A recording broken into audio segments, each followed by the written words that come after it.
Voilà, voilà. Eh bien, écoutez, merci beaucoup d'être venu, enfin d'avoir respecté le temps de pause. Alors, Béatrice Lambois, qui est conseillère scientifique à Santé publique France, est déjà sur scène parce que, vous l'aurez compris, on a un planning un peu chargé. Et donc, on va parler avec vous de Béatrice, effectivement, d'expertise, parce que les CPS ont leur référentiel théorique et pratique. On en a parlé en début de matinée. Et là, vous allez nous faire un état des lieux très précis. Et après, on pourra passer au temps de questions-réponses sur le côté pratique et sur le côté théorique. Je vous laisse la parole. Bien. Bonjour à toutes, bonjour à tous. C'est vraiment un plaisir de vous retrouver. Pour certains, on se voit régulièrement, mais pas forcément dans ce cadre-là. Donc, c'est vraiment très, très enthousiasmant. Et on voit qu'on a bien parcouru ensemble un grand chemin, puis qu'il y a une nouvelle étape qui commence. Du côté santé, l'enjeu, c'est vraiment une organisation de l'expertise scientifique, de l'expertise expérientielle. Et c'est la vocation de ce séminaire et puis des éventuels autres séminaires qui auront lieu dans les prochains mois. On espère pouvoir faire ça régulièrement, puisque l'expertise évolue au fil du temps. Et l'enjeu est vraiment, dans le cadre de cette stratégie, d'être vraiment à jour et de pouvoir s'appuyer sur toutes les expertises scientifiques et expérientielles. Donc ma présentation, qui va être, comme l'a dit Estelle, un peu plus longue, l'idée c'est vraiment de rentrer dedans. Alors il y a pas mal de choses que vous connaissez déjà. Et puis l'idée c'est, pour que ce ne soit pas redondant, d'être vraiment aussi à jour tous collectivement. Et donc de vous donner aussi les derniers éléments qu'on travaille et qu'on avance progressivement. En termes de déroulé, je vous propose de refaire un point rapide et plus précis sur les livrables d'expertise autour des CPS. À Santé publique France, on est déjà sur la 3e année de production. En termes de contenu d'expertise, on va aborder 2 points essentiels. La notion de compétences psychosociales en tant que telle, avec un enjeu sur les définitions et les classifications et un enjeu sur la notion de données probantes. Et puis une partie plus pratique, nouvelle, en lien vraiment avec les ateliers de l'après-midi, où on va vous donner quelques éléments concrets et des supports qui vont vous permettre d'échanger lors des ateliers. Les livrables. Le premier, ça a été déjà évoqué, c'était le livrable de 2022, le référentiel CPS, avec l'idée vraiment de porter, de développer une culture commune. L'idée étant vraiment d'aller sur des interventions de qualité fondées sur les données probantes et une logique de transfert de connaissances. Autour de ce référentiel théorique de 2022, on a eu les séminaires, ça a été rappelé ce matin, on avait déjà Estelle qui était avec nous, et puis un rapport complet. Donc le référentiel, c'est vraiment les 30 pages qui synthétisent l'essentiel, et le rapport complet, l'idée c'était de dresser un bilan des connaissances de façon assez exhaustive, beaucoup plus lourde, de 130 pages, avec les différents éléments, et notamment la partie historique et la partie évaluation. L'année dernière, on a sorti une brochure qui est la synthèse de ces 2 documents socles. Et puis, comme ça a été évoqué, on travaille sur un référentiel pratique en 2 tomes, on va en reparler, qui du coup est très lourd, qui va plutôt avoir une fonction d'encyclopédie. Ce n'était pas prévu, on va en reparler, puisqu'on est autour de 500 pages Word, d'où le fait qu'on passe en tome 1 et tome 2. Oui, il y a beaucoup de matière sur les CPS, vous le savez, puis comme il y a le volet théorique et le volet pratique, c'est assez énorme. Et en parallèle avec le kit empathie aussi, qui travaille sous forme de fiches et de chapitres CPS, on s'est dit qu'on allait travailler sur des supports plus courts et plus synthétiques à destination des professionnels, puisque le référentiel pratique est plutôt à destination des experts, formateurs. Et l'idée, ce serait d'avoir aussi directement, parce que les choses, vous voyez, vont très très vite en termes de diffusion, d'aller sur des fiches pour les intervenants, pour tous les professionnels de terrain, donc des fiches plus courtes qui seraient vraiment calées sur nos 2 référentiels. Et on l'a vu, en fait, un travail de collaboration entre les ministères a vraiment été mis en place. Donc on se réjouit énormément de ces collaborations qui portent des fruits très rapidement. On l'a vu avec le kit empathie. Donc l'idée, c'est un peu de travailler dans ce sens-là. Santé publique France, dans son rôle d'expertise, est là pour synthétiser, s'appuyer sur les connaissances de l'international avec les connaissances scientifiques et capitaliser toutes les pratiques françaises les plus prometteuses et de mettre à disposition tous ces savoirs et ces savoir-faire auprès des autres ministères qui, eux, vont pouvoir trouver un format adapté à leurs professionnels. Donc voilà, en termes de livrables pour SPF, vous trouvez tout sur le site de Santé publique France, donc le rapport complet de 150 pages, le référentiel court de 30 pages, la brochure de 8 pages avec un schéma plus illustré des compétences psychosociales, et le fameux kit empathie qui a été publié par l'Éducation nationale et en appui par Santé publique France. Donc ça, c'est la version de janvier, et comme l'a dit Claire Bay, donc la version de février devrait sortir prochainement. Je vous propose de rentrer un peu plus dans les contenus, même si vous les connaissez, mais d'aller un peu plus loin aujourd'hui, autour de la définition et de la classification. Alors, un premier détour qui n'était pas forcément fait jusqu'à maintenant et que j'aime de plus en plus faire, c'est voir l'articulation entre la définition des CPS et celle de la santé, puisque vous avez tous en tête la définition globale de la santé de l'OMS dans sa constitution de 1946, et peut-être déjà moins la définition de la santé mentale positive. Donc si on voit que la santé mentale positive est définie par l'OMS comme un état de bien-être dans lequel la personne peut se réaliser, surmonter les tensions normales de la vie, accomplir un travail productif et fructueux et contribuer à la vie de sa communauté, on voit que dans sa définition des années 2000 de l'OMS, en fait, il existe une aptitude psychosociale générale à partir sur laquelle s'appuient les autres CPS, mais cette aptitude générale, en fait, est une capacité à maintenir un état de bien-être. Et donc, on voit tout l'enchaînement, donc les CPS où l'habilité psychosociale est la capacité qui permet d'améliorer et de maintenir la santé mentale positive, qui est un élément essentiel de la santé globale. Donc, on voit tout l'enchaînement et la place essentielle des compétences psychosociales. Vous savez que les CPS ont été beaucoup définis par une classification. Donc une classification n'est pas une définition, mais on s'est emparé des CPS sous cette forme-là. Une classification qui a évolué avec le temps, puisque la première définition dans les années 90 était une définition très opérationnelle, proposée par des cliniciens. Et puis, à partir des années 2000, la volonté de construire cette classification sur une base plus scientifique. Donc, c'est le point de départ d'une articulation vraiment entre la pratique et la science. C'est à partir de ce moment-là qu'une définition globale est proposée et que le lien est fait avec les 3 sphères du psychisme, qui sont l'émotionnel, le cognitif et les sociales, donc articulés avec les connaissances psychologiques. Ces 3 grands types de connaissances s'appuient sur un grand nombre de CPS.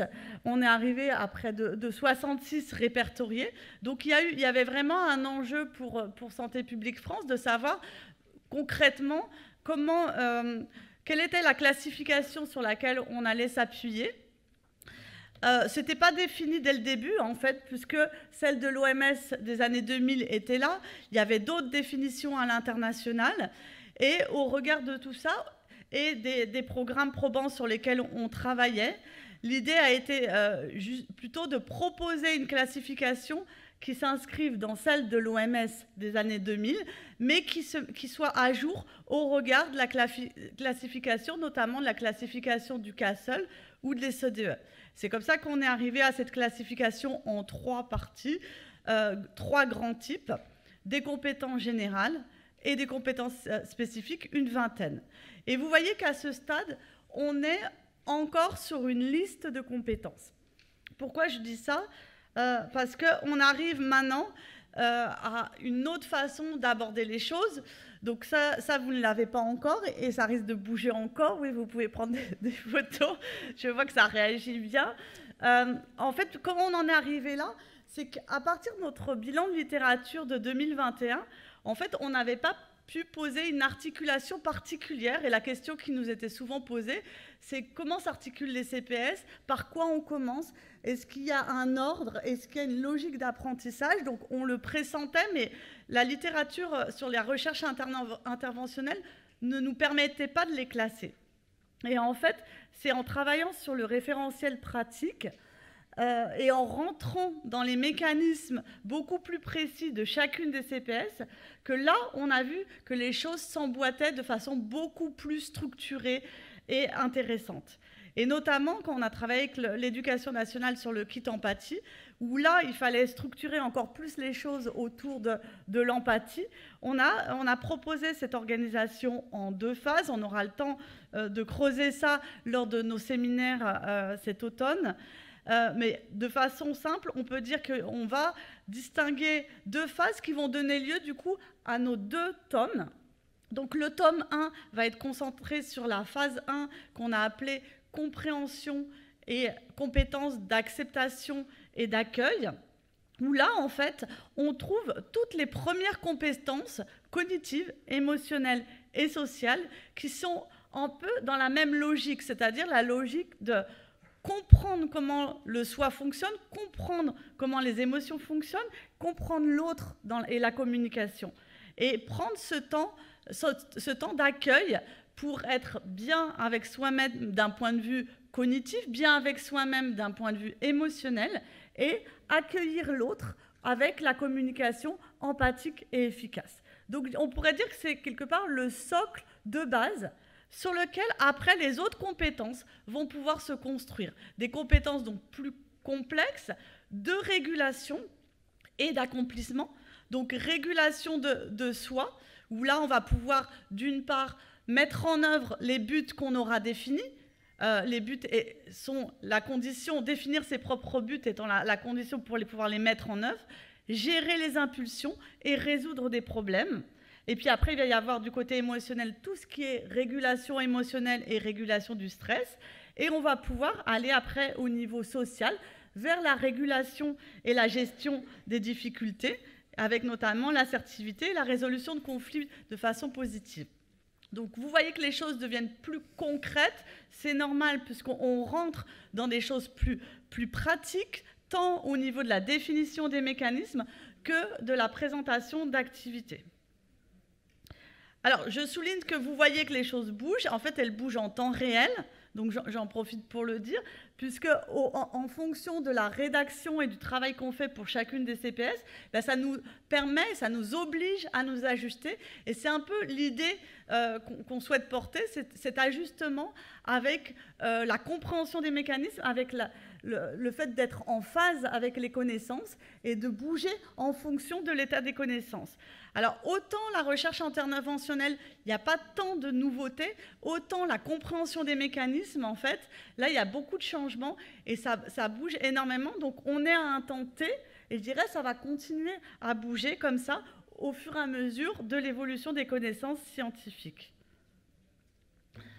L'idée était aussi de proposer une définition au-delà de la classification. Donc, on a proposé cette définition comme les compétences psychosociales comme un ensemble cohérent et interrelié de capacités psychologiques, et différencier le phénomène, donc les capacités psychologiques, cognitives, émotionnelles et sociales, distinctes de leurs effets. Donc les effets de ces capacités-là vont générer un grand nombre d'effets, on l'a vu, notamment dans la définition, en lien avec la définition de l'OMS, le fait de maintenir un état de bien-être et d'agir du coup sur différentes dimensions, les relations, l'empowerment et globalement le fonctionnement et le développement optimal. Voilà pour un premier point autour des compétences psychosociales en termes de contenu. Puis là, on va faire un petit détour sur les interventions fondées sur les données probantes. Alors, On parle de programme CPS probant, donc en anglais Evidence-Based Cell Program, donc CEL pour Social Emotional Learning Programme. Je pense qu'on est tous au fait à quoi ça ressemble. Hein. Je pense qu'on l'a bien vu au cours de ces dernières années. Donc un cycle d'ateliers très structuré qui aborde de façon précise une compétence ou une sous-compétence. La durée habituellement est de 1 heure ou 2 en fonction du public, et je dirais un minimum de 10 séances. Ça, c'est ce que nous disait la recherche interventionnelle pour avoir des effets, notamment à court terme. Maintenant, au niveau de la littérature, on voit bien qu'on est plutôt sur du pluriannuel pour les enfants, et dans une logique d'accompagnement du développement. La notion de probant, dans ce cadre-là, elle renvoie à la notion de valider, c'est-à-dire qu'il y a 2 éléments. Il faut que l'intervention soit très structurée, donc des interventions précises, définies, réplicables, et puis une efficacité qui est démontrée par une évaluation scientifique, l'essai contrôlé randomisé étant le gold standard.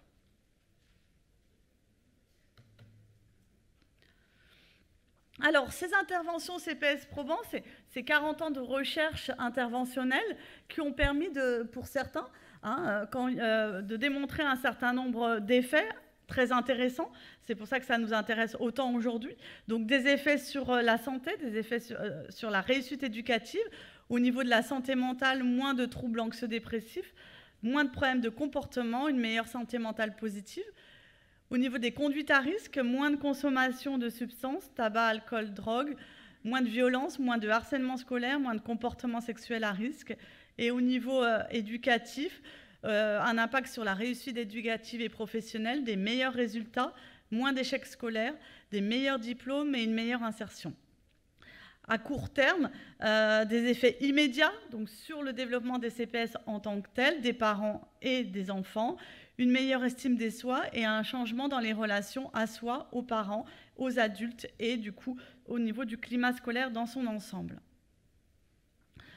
Vous connaissez probablement du coup cette synthèse, cette modélisation schématique des effets et des déterminants. Alors, en bleu, vous avez donc les principales CPS qui agissent, donc là c'est de façon schématique sur 2 volets, l'axe santé en vert rouge et l'axe éducation, mais on le voit bien, tout est interrelié. Donc au niveau santé, sur les facteurs de protection et des facteurs clés qui sont l'empowerment, le bien-être, les comportements favorables à la santé et les relations constructives, qui permettent d'impacter la santé globale, psychique, physique et sociale, et qui permettent de réduire les comportements à risque, le mal-être et les pathologies, addiction en santé mentale et les IST. Il y a un lien direct entre bien-être, qualité relationnelle et climat et réussite scolaire, et donc un impact à long terme démontré par des études de suivi de cohorte sur la réussite professionnelle. Un petit point, du coup, sur la notion de données probantes. En fait, on en parle beaucoup. Il y a un véritable enjeu pour savoir concrètement ce qu'on met derrière. L'élément à avoir en tête en premier, ce qui va être important, c'est de faire la différence entre la notion de données et d'intervention. La notion de données probantes, elle renvoie globalement à toutes les connaissances qui sont issues des recherches scientifiques et des productions systématiques, des études systématiques. Donc ça, c'est pour la notion de données. Et pour la notion d'intervention probante, en fait, on a une double définition qu'on va creuser un peu ensemble pour y voir bien clair et qu'on soit tous en phase là-dessus. On va parler d'intervention probante, comme je viens d'en parler, d'une part quand on va parler d'evidence-based programme. Donc ce sont des interventions structurées et réplicables dont l'efficacité a été démontrée. Mais aussi, on va parler d'interventions fondées sur les données probantes quand on va parler d'interventions qui sont construites dans le cadre de l'evidence-based medicine paradigme, donc en l'occurrence d'evidence-based public health ou evidence-based promotion.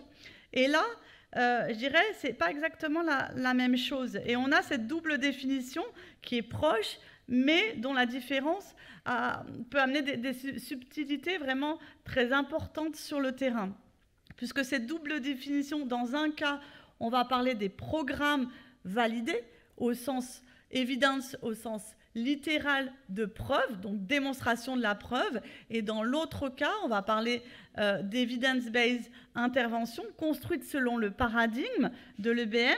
Et je vous rappelle que le paradigme de l'EBM, en fait, est un paradigme qui a été construit à la base dans le champ de la pratique. Donc c'est un paradigme qui était vraiment issu de la pratique médicale, mais après qui a été diffusé dans les d'autres champs de pratique, avec l'idée d'améliorer les pratiques médicales. En faisant quoi? En y ramenant davantage de connaissances scientifiques. Donc, en partant de la pratique, donc ce qu'on va appeler les connaissances expérientielles et notamment l'expertise des professionnels, l'idée était vraiment d'enrichir ces pratiques et de les construire avec les meilleures connaissances scientifiques disponibles sur l'instant, sans oublier aussi les connaissances expérientielles et le vécu et les besoins des personnes, ce qui nous fait que les interventions construites selon ce paradigme de l'evidence-based medicine, ce sont des interventions qui en fait sont très intégratives et vont faire appel aux meilleures connaissances à la fois scientifiques, donc notamment les programmes probants, mais aussi toutes les connaissances scientifiques, là en l'occurrence sur les CPS, et les connaissances expertes issues des professionnels et issues du vécu des personnes et des publics concernés. Donc une intervention intégrative, pas simple, on le sait, à mettre en place, puisque en général, ces trois univers partent avec des paradigmes et des représentations différentes. Et l'enjeu, et c'est le travail qu'on essaye de mener avec vous, est de faire rejoindre ces différents savoirs et savoir-faire pour avoir des interventions de qualité et adaptées au contexte d'intervention. Donc on se retrouve avec deux types d'interventions. Dans un premier cas, on va plutôt parler de transfert de programmes probants, que vous connaissez bien. Et dans un deuxième cas, on va plutôt parler de transfert de connaissances et de compétences, avec l'idée de s'appuyer sur les meilleures connaissances scientifiques et expérientielles et de construire l'intervention, le support, l'outil le plus adapté au contexte d'intervention. Dans les connaissances à maîtriser, si on veut travailler sur des interventions CPS fondées sur les données probantes, ça va être vraiment de maîtriser et de bien connaître les facteurs associés à l'efficacité.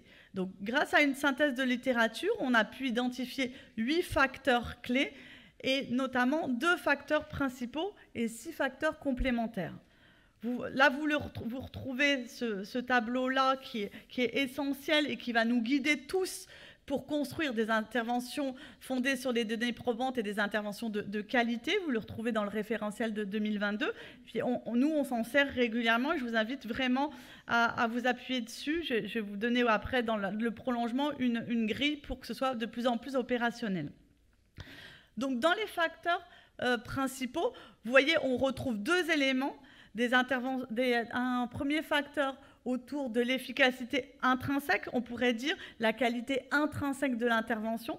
Et un autre élément, c'est la qualité de l'implantation. Parce qu'on ne peut pas parler d'efficacité si on ne parle pas de qualité d'implantation.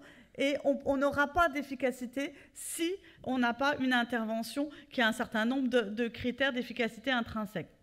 Donc sans rentrer dans les détails, la qualité intrinsèque de l'intervention, elle est connue maintenant au niveau international sous l'acronyme SAFE pour séquencer, actif, focalisé, explicite, c'est-à-dire qu'il va y avoir besoin d'avoir des ateliers structurés autour de certaines CPS bien définies et définies aussi par la science et mises en œuvre par des activités explicites concrètes.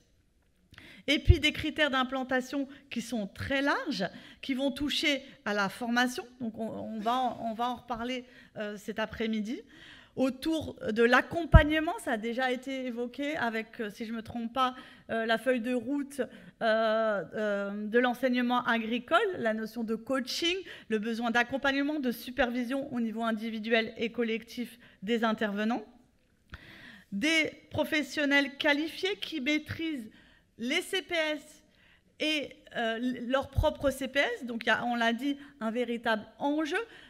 je crois qu'on n'a pas encore conscience de ce que ça veut dire, maîtriser ses propres CPS. Hein. On le touche tous de plus en plus, mais c'est une révolution pour les formateurs, pour les intervenants, pour les adultes, tous les adultes en position d'éducation. Donc on est en cheminement pour améliorer ses compétences et on sait très bien que ça ne se fait pas tout seul, hein, et que c'est jamais acquis une fois pour toutes. Et puis, ce qui ressort aussi de la littérature, c'est d'avoir une équipe CPS vraiment dédiée, donc une équipe projet, mais une équipe CPS dans une logique aussi de plaidoyer et de portage du projet. Donc ça, c'est les deux principaux critères, facteurs d'efficacité qui ont été identifiés et qui après vont se décliner donc en différents sous-facteurs et, je dirais, différents éléments pratiques qui vont pouvoir être bien identifiés et qui vont être des leviers pour améliorer la qualité de l'intervention. Donc, on va être vigilant sur le contenu des ateliers, que ces contenus soient bien fondés sur les données scientifiques et sur les pratiques prometteuses. Et donc, c'est pour ça que les travaux de Santé publique France sont là pour enrichir et pour s'assurer, parce que ce n'est pas évident de faire chacun de son côté cette synthèse de littérature. Le deuxième facteur, on va avoir besoin d'avoir des interventions, des ateliers qui s'inscrivent dans la durée. On sait très bien maintenant que ce n'est pas un one-shot, que ce n'est pas une fois pour toutes qu'on acquiert et qu'on développe ces CPS. Et puis, l'enjeu des supports, donc là, on commence à l'aborder, ça va monter de plus en plus, cette préoccupation sur quels sont les meilleurs supports en fonction de tel ou tel public. Et puis, une pédagogie positive expérientielle. Selon les secteurs, on sait que ces pédagogies-là sont plus ou moins mises en œuvre. Dans certains domaines qu'on ne citera pas, on sait que c'est beaucoup plus innovant, hein, et donc il y a un véritable enjeu autour de la pédagogie. À côté, je dirais, des pratiques CPS vraiment liées à la qualité de l'intervention, il y a tout ce qui va toucher à l'environnement. Donc là, maintenant, c'est bien identifié.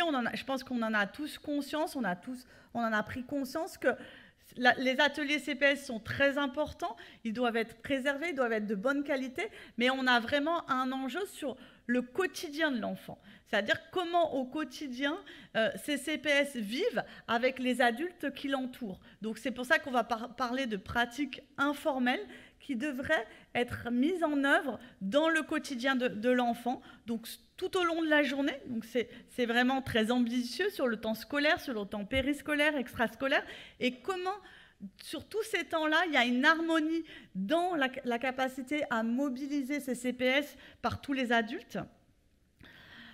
L'enjeu, ça a été évoqué, du coup, on voit qu'on a déjà fait du chemin de la proposition de rentrer les CPS dans les disciplines, donc on est en route avec l'éducation nationale. Et puis, un milieu scolaire, un milieu éducatif qui porte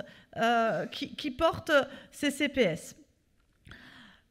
Un enjeu donc énorme sur les milieux de pratique dans lesquels l'enfant évolue, puisque l'enjeu, c'est que tous les professionnels qui entourent l'enfant soient mobilisés et associés à ces interventions CPS, sans oublier les parents, et que le climat éducatif soit en phase. Et là, on a un véritable aussi enjeu, avec cette fois-ci d'autres stratégies beaucoup plus globales.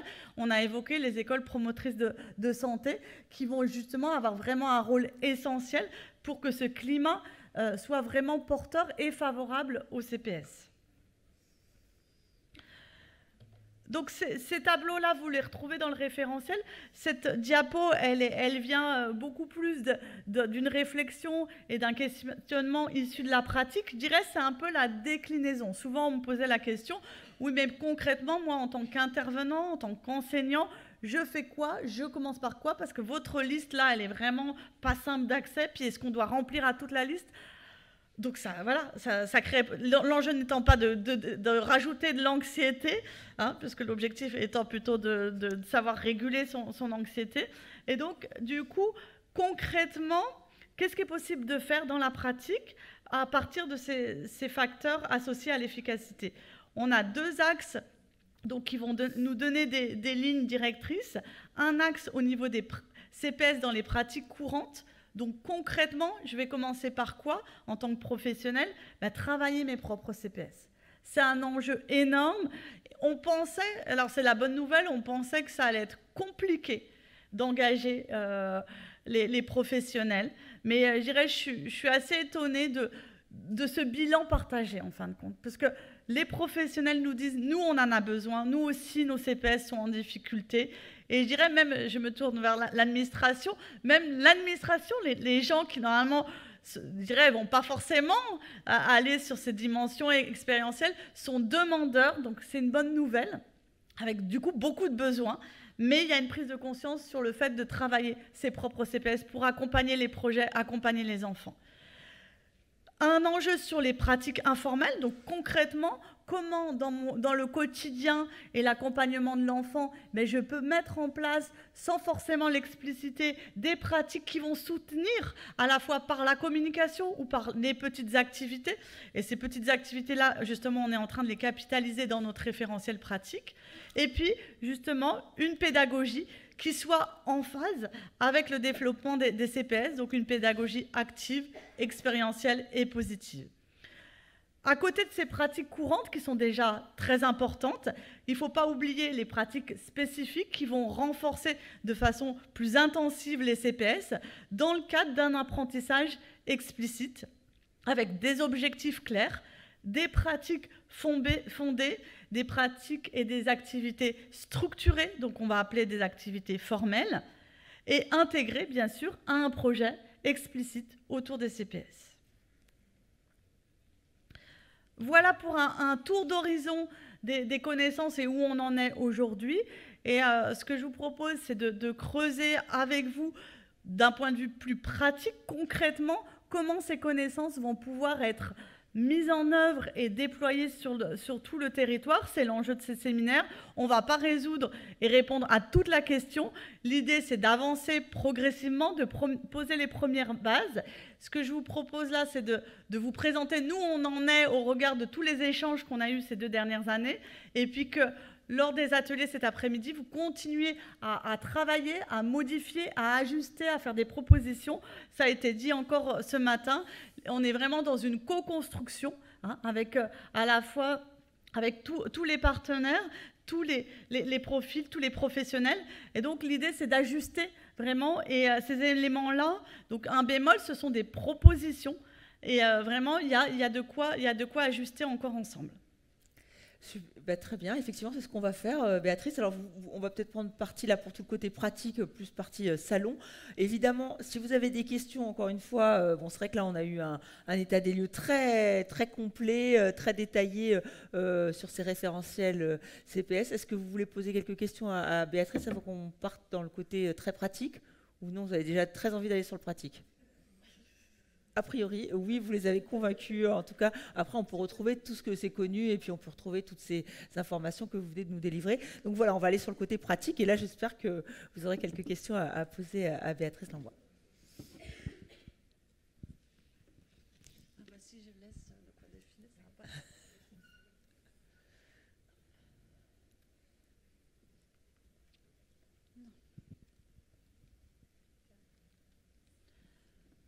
Alors, on ne va pas rentrer dans tous les détails, c'est juste pour... De toute façon, ce document-là, tous ces documents vous seront donnés cet après-midi et vous pourrez repartir avec et on pourra en reparler. L'idée, c'était... on est tous interpellés, on parle beaucoup de formation et nous aussi, à Santé publique France, on est largement mobilisés dans le cadre de séminaires, de formation. Et la question s'est posée, oui, mais concrètement, on veut harmoniser les formations et il y a un enjeu sur déjà définir les éléments, donc les connaissances et les compétences qui vont être nécessaires à maîtriser, comme on l'imagine aujourd'hui. Donc ce tableau vise à présenter l'ensemble des connaissances et des compétences qui nous paraissent essentielles à maîtriser. Donc en gros, l'ensemble de l'expertise au regard de différentes dimensions. Donc la première, c'est au regard de son positionnement dans le projet. Donc si on est intervenant, si on est chef de projet, si on est formateur expert ou si on est cadre administratif. Donc la proposition, c'est de voir en fonction de son positionnement. Pour avoir déjà travaillé sur ce support-là dans le cadre d'une formation, juste ça, en fin de compte, déjà ça pose des questions, où je me situe, donc première étape, où je me situe, et après de quoi je vais avoir besoin, donc en termes de connaissances, alors, on va distinguer les connaissances autour des CPS, c'est un peu en lien avec ma présentation du coup, et des connaissances autour des actions et autour du projet. Donc vous retrouvez en fait les éléments qui ont été rapidement balayés pour certains. Le code couleur en bleu surligné, c'est qu'il va y avoir des éléments qui relèvent plus du savoir et d'autres en surligné plus des savoir-faire. Et puis pour la dernière colonne, c'est l'idée que SPS puisse vous accompagner au mieux dans cette appropriation via des supports qui vont être de plus en plus opérationnels. On est parti de supports très théoriques. Là, on va avoir cette encyclopédie qui reste théorique, mais avec une dimension beaucoup plus pratique. Et l'idée d'avoir des supports de plus en plus opérationnels et utilisables facilement par tout le monde. Donc, on ne va pas rentrer dans la liste des supports. Ce qui est en rouge, c'est ce qui est en développement. Donc, ça a été évoqué dans les différents livrables sur lesquels on est en train de travailler, qui devraient être mis à disposition cette année ou au plus tard, deuxième semestre 2025. Et l'idée, c'est vraiment de faire le lien entre les besoins et les supports. Sur la dimension des CPS, on retrouve le besoin de bien connaître la définition, la classification, l'articulation. C'est ce que j'ai commencé à évoquer avec le nouveau tableau qui, lui, propose du coup un enchaînement beaucoup plus structuré. Le fonctionnement de chaque CPS, donc là c'est une ligne, mais c'est juste une révolution en fait, parce que de comprendre comment chaque CPS fonctionne, on voit bien déjà nous le travail que ça nous nécessite en termes de synthèse de littérature, et donc il va y avoir un véritable enjeu pour comprendre les mécanismes. Pour rappel, on a en tête que souvent, jusqu'à maintenant, nos supports d'intervention sont essentiellement centrés sur des activités. Et je dirais, cette ligne-là, je m'arrête un petit peu parce que je fais aussi un clin d'œil à certains qui étaient déjà là. C'est qu'on était en 2010, quand on commençait à expérimenter les programmes probants. Et la question qui était déjà posée, c'était, mais concrètement, c'est quoi? Quand on parle de régulation des émotions, on parle de quoi? Concrètement, quand on parle d'estime de soi, on parle de quoi? Comment ça fonctionne? Et très vite, il y a eu ce besoin de comprendre d'un point de vue théorique. Et bon, on a mis le temps, mais on y arrive 14 ans après. Et on arrive à sortir quelque chose. Et j'ai compris maintenant pourquoi c'était si long, parce que en fait, c'est vraiment un challenge que de définir de façon opérationnelle chacune de la vingtaine de CPS. Donc, un enjeu sur la compréhension du fonctionnement. On ne demandera pas la même chose à un intervenant, même si moi, je pousse beaucoup pour que, dans une logique d'empowerment, on empowerment, même si le verbe n'existe pas, les intervenants, pour qu'ils ne soient pas des simples exécutants d'activités, mais qui comprennent les mécanismes qui sont sous-jacents à chacune des activités. Donc ça nécessite vraiment d'aller sur le champ de la psychopédagogie, qui est peu connue en France, mais qui est plus connue dans d'autres pays. Donc maîtriser les bases et pour les experts, avoir une connaissance approfondie de chacun des mécanismes. Et puis ça a été évoqué, travailler sur ses propres CPS. Là aussi, ce n'était pas forcément jusqu'à maintenant l'élément essentiel. On se rend bien compte que c'est dans la maîtrise, je dirais, de ses propres CPS, que l'enfant, le jeune, va pouvoir lui-même observer et apprendre. Ce n'est pas uniquement par des activités ponctuelles que le jeune pourra développer ça. Donc il y a vraiment un enjeu autour des CPS. Et puis, rapidement, autour des actions, avoir un début de connaissance quand même sur l'historique, les différents types d'interventions fondées, les effets démontrés, les facteurs d'efficacité, donc au niveau des savoirs. Et puis, au niveau des savoir-faire, avoir une maîtrise des activités formelles, donc les programmes probants, les programmes prometteurs, les outils fondés sur les données probantes qui vont être vraiment essentiels à mobiliser, à utiliser et à maîtriser. Et puis aussi les activités informelles qui vont devoir s'emboîter pour construire une intervention vraiment sur du long terme et articulée avec le quotidien de l'enfant. La pédagogie active, l'animation de groupe, comme tout projet collectif. Et puis, au niveau des projets, les classiques, la gestion de projet, la valorisation, la formation, l'accompagnement collectif et la coordination avec les partenaires. Donc ça nous fait pas mal, on est d'accord, de connaissances et de compétences, mais je pense que, j'attends vos retours, hein, il va être difficile d'enlever une ligne en fait, on aimerait bien, hein, mais voilà. Il faut tous les... C'est vrai que c'est impressionnant, est-ce qu'il faut tous les maîtriser? Parce que c'est vrai que là ça commence à faire beaucoup. Bah, c'est posé, quoi. Après moi on va avancer ensemble, on va essayer de produire des supports qui soient les plus accessibles possibles, on va vous faire des digestes, hein, voilà, pour qu'on va faire ensemble, qu'on s'approprie et qu'on avance ensemble. Et moi, je l'observe aussi, c'est que c'est étonnant, la diffusion de la connaissance, c'est pas linéaire, c'est-à-dire que on le digère ensemble et ça diffuse déjà, donc ça peut paraître ambitieux, mais déjà quand je vois le chemin qu'on a fait en 2 ans, sans compter du reste avant, bien sûr, je dis qu'on peut avoir confiance. Je pense qu'on peut avoir confiance. Est-ce que vous avez confiance? Voilà. A priori, oui. Bon, ils sont timides encore, mais semble-t-il, oui. Alors, voilà, ça, c'était un peu pour vous donner une trame. Vous voyez bien que, voilà, du coup, ça permet d'avoir les éléments en tête, la façon dont ça va se structurer dans les formations. C'est encore à définir, hein. C'est pas arrêté. Donc, je vous ai mis aussi, du coup, en plus, l'idée d'utiliser le tableau des facteurs associés à l'efficacité sous forme plutôt de grille opérationnelle, avec une colonne en plus. Du coup, vous pouvez utiliser ce support-là à la fois pour construire, pour évaluer. À mon avis, il y a pas mal d'applications possibles. Donc, n'hésitez pas à en faire quelque chose d'assez opérationnel. Même moi, j'y reviens régulièrement, en fait. Voilà, on a beau le connaître par cœur, on y revient et ça fait un peu aussi une checklist, voilà, qu'il ne faut pas oublier. Parce que pareil, là, les facteurs d'efficacité, il y en a beaucoup, mais on se rend compte que si on en oublie un, en fin de compte, il y a quelque chose qui nous manque, hein. C'est assez déséquilibré. Donc, voilà, sous forme de checklist. Et puis, on rentre dans du lourd. Là, on rentre dans du lourd. Ça va être les documents qui vont vous être transmis pour les ateliers. C'est un document socle. C'est vraiment une proposition. C'est où on en est aujourd'hui au niveau de notre réflexion. Donc, c'est vraiment la question du séminaire d'aujourd'hui. Comment organiser le transfert de connaissances et de pratiques en situation de droit commun. On vous le présente sous forme de 2 figures, donc une figure générale et une figure plus spécifique. La générale, en fin de compte, elle reprend ce qui a été présenté ce matin. Et l'idée est d'aller sur une distinction entre la gouvernance, qui a été bien évoquée ce matin par nos copilotes, et une organisation de l'expertise.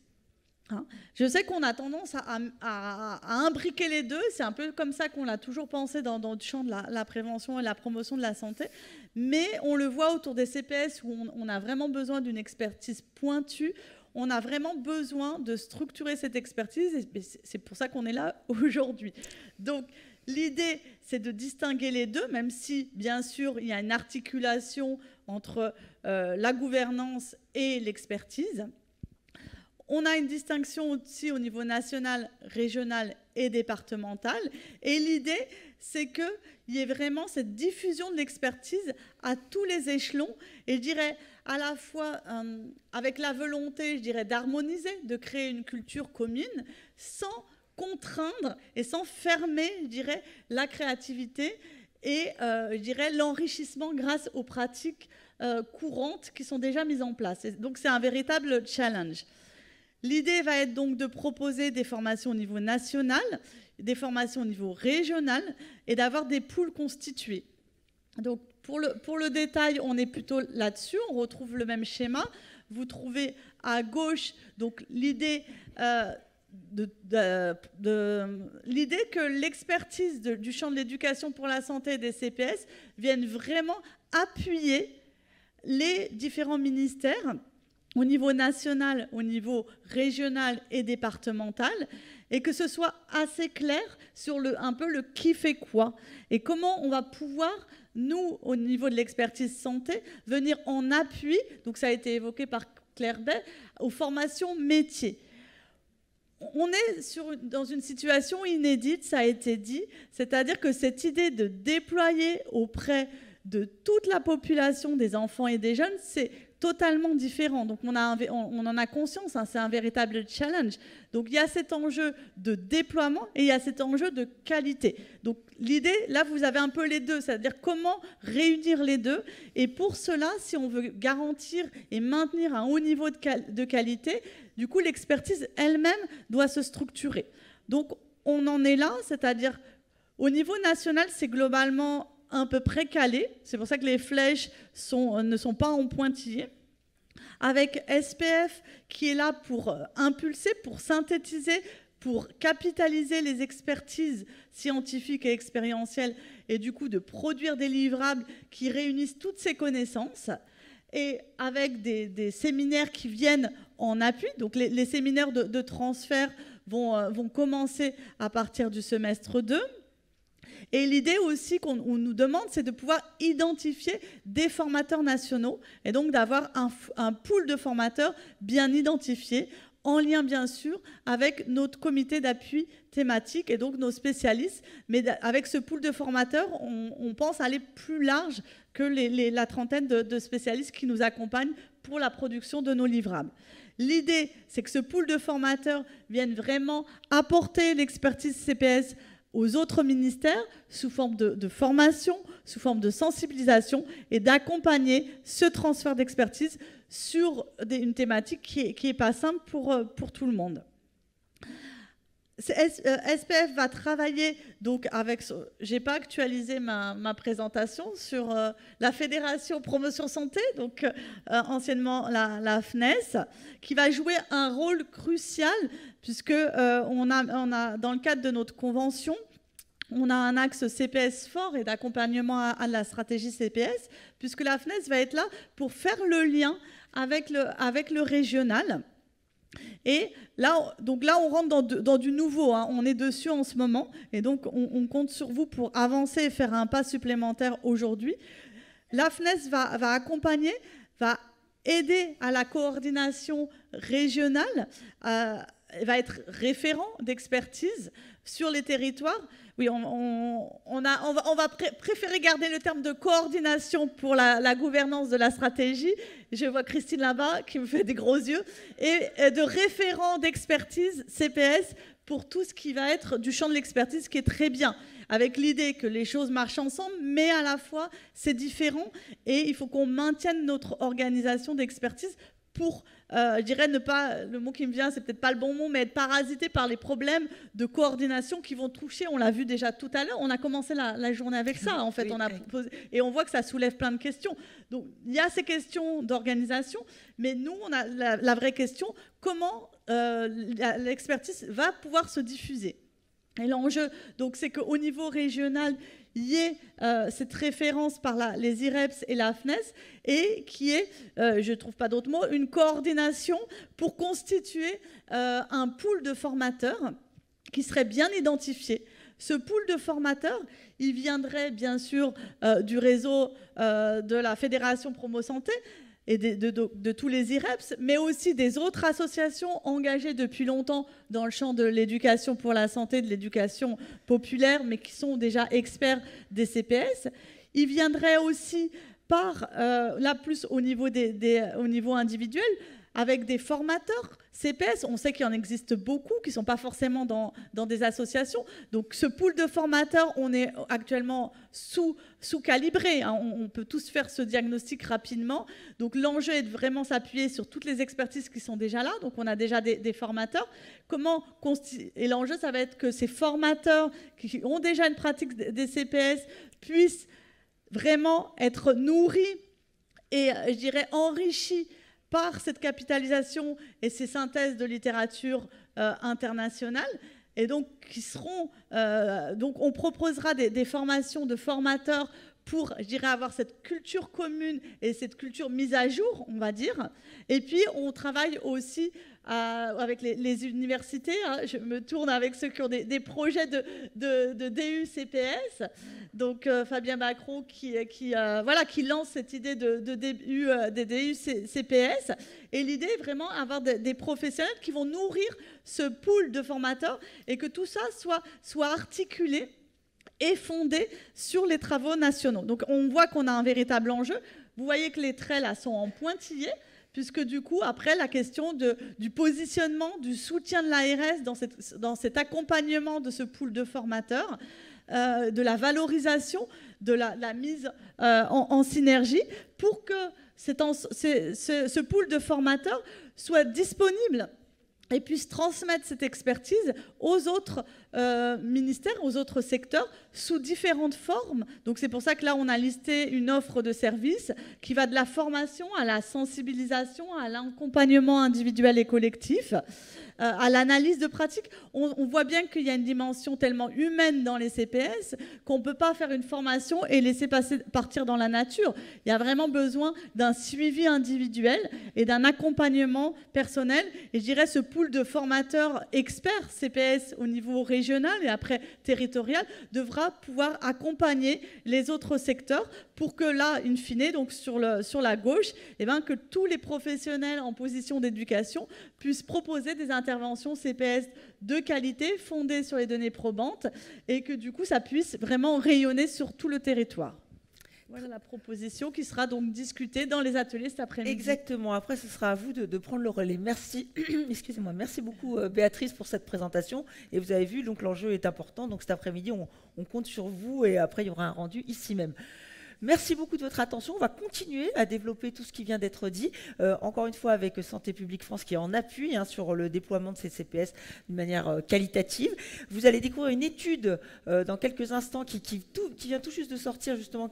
Cette étude, elle est allée à la rencontre des professionnels pour savoir quelles étaient leurs attentes, quelles étaient leurs connaissances sur les CPS, comment on pouvait justement développer la formation. Donc cette étude, elle va nous être dévoilée dans quelques minutes.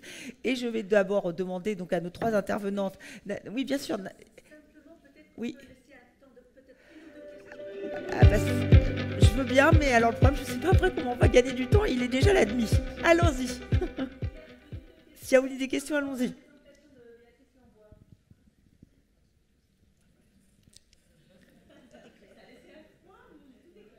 Non, il y a une question là-bas, au fond de la salle, madame. Désolée, c'est encore l'ARS Normandie. Juste une question. Quid de l'animation de ce pool? Alors, peut-être qu'on en parlera cet après-midi, mais quid de l'animation de ce pool? Et aussi, alors, une autre question très ARS, quid du financement? Parce que je pense que c'est une question qui va se poser. La réponse, elle va être brève, en fait, puisque tout va être discuté. Et comme je vous dis, ça va être une co-construction. Donc, ça, c'est un schéma, je dirais, théorique, d'une proposition. Et après, l'opérationnalisation de ça ou de autre chose, mais avec l'idée qu'il y ait vraiment une articulation entre le national et le régional au niveau de l'expertise. Ça va être vraiment à construire ensemble. Est-ce qu'il y a une autre question? Par là-bas.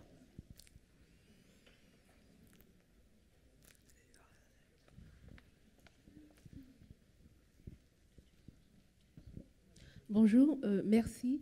Moi, j'ai globalement deux questions. C'est Jennifer Yahi, je suis à Santé publique France en région Grand Est à Nancy.